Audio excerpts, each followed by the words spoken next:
You know me, SDMT. Big news right here, man. The UFC has been lit, man, after the Conor McGregor and Khabib Nurmagomedov post-fight chaos fade. They was going crazy, man. So much news has came out, but the biggest news of today that I gotta drop a video about is Khabib calls out the UFC and stands up to Dana White and the UFC for banning a few of his friends and teammates that were part of the brawl. So this is huge right here. Khabib pretty much also let the UFC know that he's going to stand up for his friends, and he will not return to the UFC if they do ban his friends. Now, this is huge right here. A lot of people are like, oh, then just let him go. No, the UFC would not want to do that. There's a big, the biggest fight the UFC can make right now is what? Khabib and Conor 2. You know what I'm saying? You can't do that without Khabib, and I'm sure Conor is going to call Dana White. Dana White loves Conor. You know what I'm saying? He's going to let Dana know, man, I need this rematch. I need this rematch. Let him back. You know what I mean? So this is big right here. Khabib has a lot of power, so he can throw his weight around. People don't understand that when it comes to the biggest match that the UFC can make. Conor McGregor has a lot of fans. They're making a lot of excuses in my comments all over. He was out of the game for 2 years and all this and that. You believed he was going to knock him out in seconds. Didn't happen. Khabib is a monster in that ring, and he proved it that night. Now, I'm going to get you guys to the post word for word. Check out Khabib's post where he calls out Dana White. Check it out. I would like to address the UFC. Why didn't you fire anyone when their team attacked the bus and injured a couple of people? They could have killed someone. Why no one says anything about insulting my homeland, my religion, my nation, my family? Why do you punish my team when both teams fought? If you say that I started it, then I do not agree. I finished what he started. In any case, punish me. Zubaira has nothing to do with that. If you think that I'll keep silent, then you are mistaken. You cancel Zubaira's fight and you want to dismiss him just because he hit Conor. But don't forget that it was Conor who had hit another one of my brothers first. Just check the video. If you decide to fire him, then you should know that you'll lose me too. We never give up on our brothers in Russia, and I will go to the end for my brother. If you still decide to fire him, don't forget to send me my broken contract. Otherwise, I'll break it myself. And one more thing. You can keep my money that you are withholding. You are pretty busy with that. I hope it won't get stuck in your throat.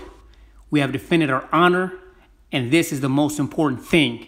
We intend to go to the end. Brothers. Woo! Khabib came with that flame right there. My favorite part is where he says, if you think I started it, I disagree. I finished what he started. A lot of these people be talking, man. They be starting it. But there's that finisher. Khabib finished it, and that's why this is huge right here, man. Khabib makes some great points about Brooklyn, Conor McGregor, and what his crew has been allowed to get away with. None of them have been banned from UFC or UFC events. We know Dana White loves Conor McGregor, so we really don't see him making those moves against him.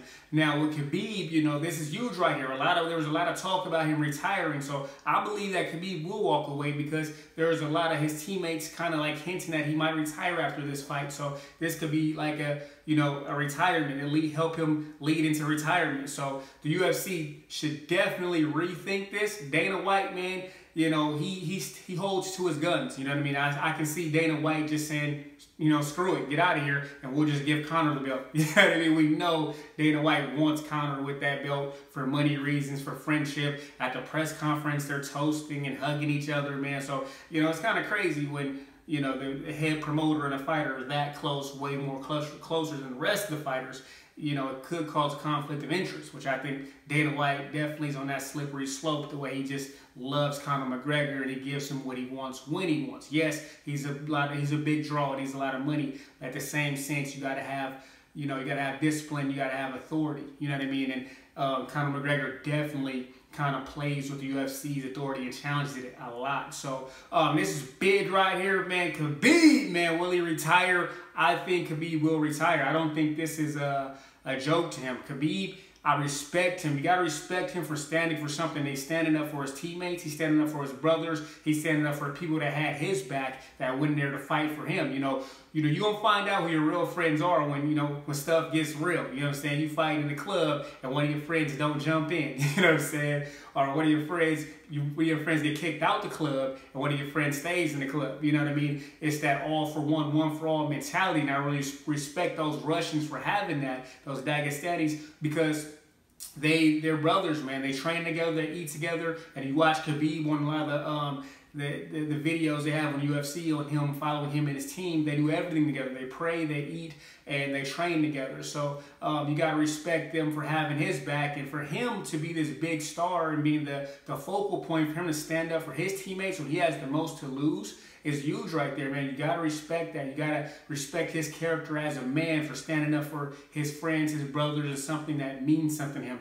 I really respect Khabib because he stands for something, you know what I mean? He stands for something. It's not just about money. It's not just about fame like a lot of fighters. It's about something bigger to him, whether it's his religion, whether it's his family, whether it's his brothers. So I definitely respect him for that. I think the UFC, you know, they probably, you know, hold to their guns and kick those guys out, and in that losing Khabib, but, you know, it may make them think about it, because the biggest fight that they can make is Khabib Conor 2. That'll be millions of dollars. Everybody want to see it. So this will be huge. So will the UFC pick money, or will they take a step back and allow those fighters back in UFC?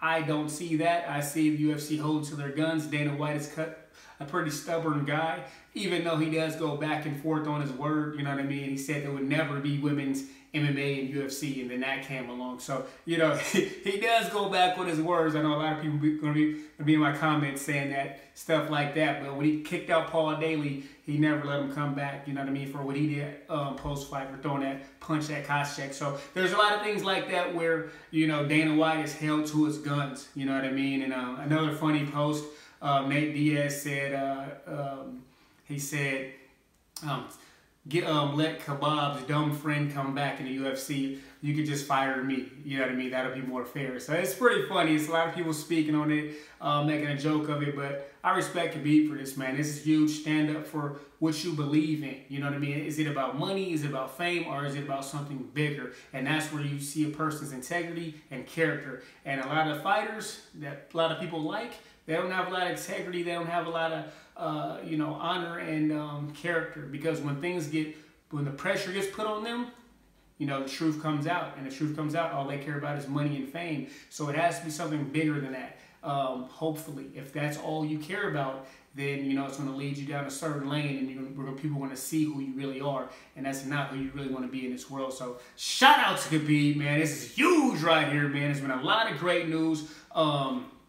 Dylan Dennis, on another note, he told Brian Ortega at the club, you know what I'm saying? Brian Ortega said that Dylan Dennis is a savage for going to the club after the brawl, but I don't see Khabib and the Dagestanis going to no club. They don't even drink, you know what I'm saying? They're hardcore Muslims, so, you know, I'm sure he was safe. But he told Brian Ortega that he felt like he had a concussion from it. So, you know, you're talking all that mess. There were some people in reports said that Dylan Dennis called Khabib a Muslim rat. You know what I mean? That definitely crosses the line. You know what I mean? People are like, oh, you can say whatever you want to say. No, you know, you're gonna cross that line. As a business and a corporation, you can't be doing that. You know what I mean? Next, racial slurs. Next, homosexual, you know, words, stuff like that. You know what I mean? You know what I mean? Talking mess to people about, you know, their sexual relations, their race. Things of that nature, their religion, you really get on a slippery slope. UFC can lose some sponsorships or things of that nature because of the, you know, the homosexual community, and also, you know, different cultures and races in America, you know, when you offend those groups. So UFC definitely needs to learn how to reel this in and, you know, give fighters a structure for trash talk in a way where, you know what, you can talk trash, but leave these things out of it. Leave out family, leave out religion, leave out things of that nature. Yeah, talk about that guy, talk about his money, talk about him as a fighter, talk about whatever you want to talk about in that sense, but there's things that cross the line, and UFC really missed the bus by allowing all those things, and that's when things turn really personal, and that whole situation was going to explode, and it's like Dana White knew it was going to explode because he had all this security there, and he didn't give Khabib the belt after the fight, which is funny, but I bet he would have gave Conor the belt after the fight. And his thought process was, you know, people would go crazy. I don't believe that. That doesn't make sense to me, because when Conor lost, why didn't people go crazy? So giving Khabib the belt would make people go crazy. If I was a Conor fan, I would be more upset of him losing than Khabib getting the belt. That's just me. But you guys let me know what you guys think. Don't forget to like, subscribe, turn on my notifications. SDMT gang, baby. I'm going to be dropping some more vlogs. I'm going to do a review of Venom, so stay tuned for that. And you know what I'm saying? Follow me on Instagram at SDMT619. SDMT!